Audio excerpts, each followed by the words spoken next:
We'll move on to Todd here. Todd, like me, did not bring up video today. And so, Todd, we're going to ask you to really take a bit of time here at the top to talk about Ignite Good and the change you guys are seeking to make in the world, and especially for the rising generation of people in the country. Thanks, Ben. It's really a pleasure to be here tonight to hear your stories. I'm looking at hearing the other stories in the room throughout the course of the day as well. Ignite Good has the privilege really of being a program of an existing foundation, much like my colleague spoke about today. That gives us unique opportunities and I think a unique responsibility to take advantage of that position. And we also have the opportunity to work very closely with the Huffington Post, again, a unique resource. So as my co-director and I, Chelsea Brownridge is here today. Where are you, Chelsea? She's in the back. This is something else millennials care a lot about is co-directorships and unique organizational structures. We work very closely together.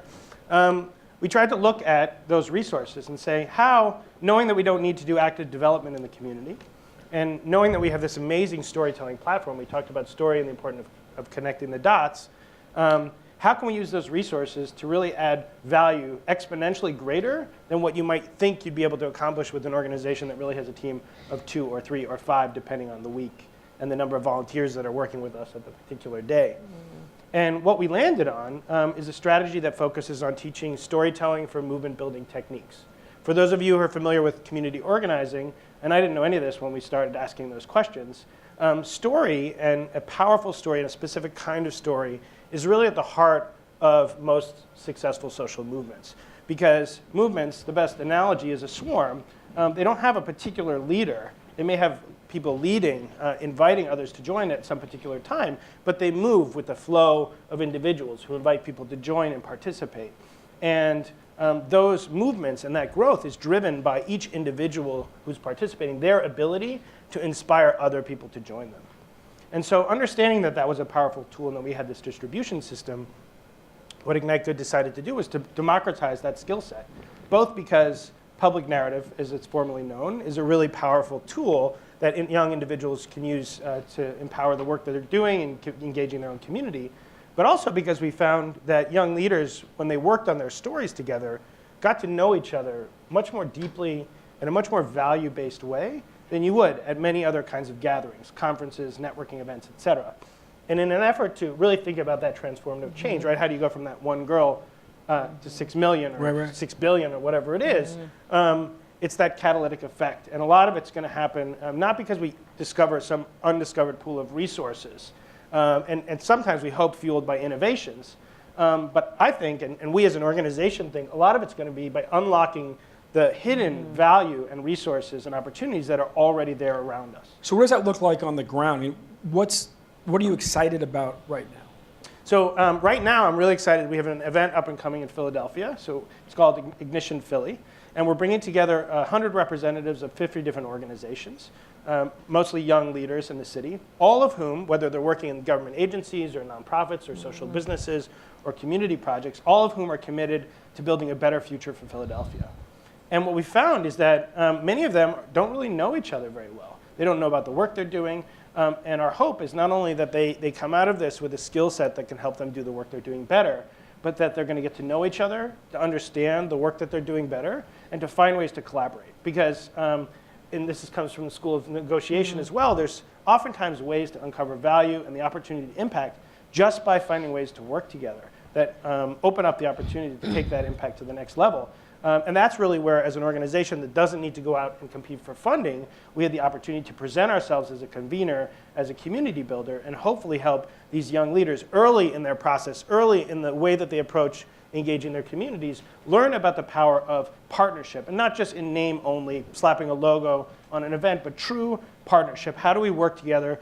What kind of resources do I have that can empower you, that we can help each other? Because it can be more than just an additive process. You can really find ways to bring excitement and innovation and creativity into the space. And that's one thing that I hope we talk more about today, is from a funding perspective, how can we structure grant-making opportunities and the way that we present those kinds of opportunities to organizations in the field to encourage them to look for those real, effective, long-lasting partnerships that have the ability to unlock some of that lost potential. Last question. What's that one moment that you kind of keep in your mind that sort of affirmed for you that you guys are doing something powerful here?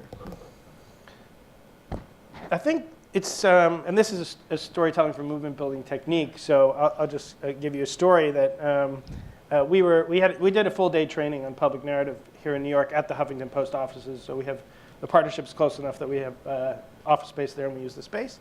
And a number of volunteers joined us for the day, pretty much just in the trust of the relationship that we developed, to take a day off of work and to come and learn a skill that some of them had never really heard about before. And in the morning, we began the process. And by the end of the day, many of the people in the room hadn't met before. You could feel the vibrancy and the energy, both of how the people felt empowered because of that skill set, and also because of the relationships that they developed in the room. And we also talked about the importance of the ask. So what's the ask? How do you put that out there into the world? And that's a component of community organizing and storytelling, is you inspire people to believe in what's possible, and then you make sure they have a tangible, specific ask. And so we put the ask to those people in the room. You just spend a full day with us getting a training. Will you come to us to Philadelphia and help spread this knowledge to this community of people who are trying to build a better future for that city?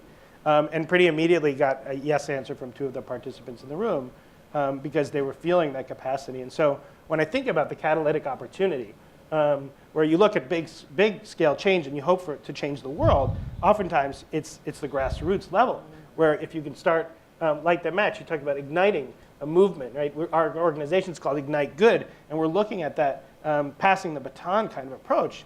And this marriage of finding innovative young people who are looking for more, finding communities that aren't really closely knit, that have the opportunity to be better stitched together and better empowered together and to be better inspired to ask them, not what can we do for each other, but what can we do together if we move in the same direction. And then once you create that inspiration, giving people specific actions, so not that doesn't get dissipated, so you actualize it and you turn that into a transformation for people's lives, for organizations, and for those communities, that's what really becomes possible. And sometimes it's really not that much more complicated than asking people to text or asking people to show up, because that's how things change, right? One small step at a time, and that's what gets me excited. Excellent. Give a round of applause for our panelists.